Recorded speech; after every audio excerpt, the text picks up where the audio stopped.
Gusto ko magpasalamat sa iyo dahil sa loob ng 10 taon ng pagsasama natin ay napagtsagaan mo ang kakulitan at kasungitan. Napakaswerte ko at binigyan ako ni God ng isang mabait at maalagang asawa. Mahal na mahal kita. Mula noon hanggang ngayon, ikaw lang. Pinapangako ko sa harap ng Diyos na ikaw lang ang mamahalin ko habang buhay. When I see your face,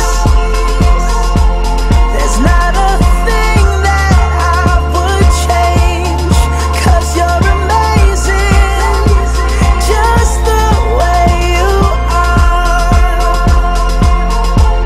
And when you smile,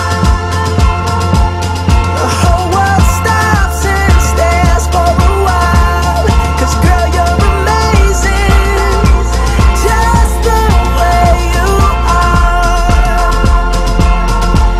Yeah. Her lips, I could kiss them all day if she'd let me. Her laugh, she hates but I think it's so sexy. She's so beautiful, and I tell her every day. Oh, you know I'd never ask you to change. If perfect's what you're searching for, then just stay the same. So don't even bother asking if you look okay. You know I'll say, when I see your face,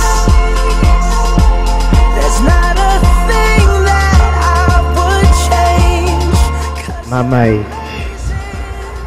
pagtibayin palalo natin yung pagsasama natin dahil alam natin na ang sakramento lang ng kasal ang kulang sa atin.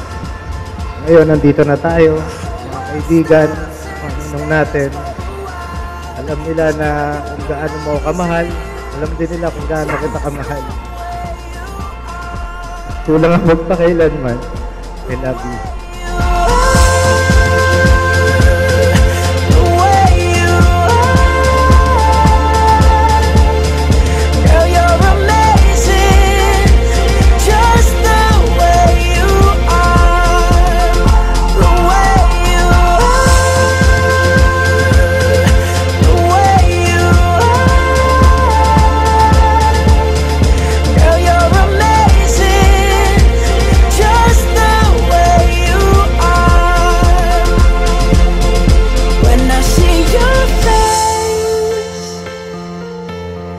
Not a thing that I would change, 'cause you're amazing.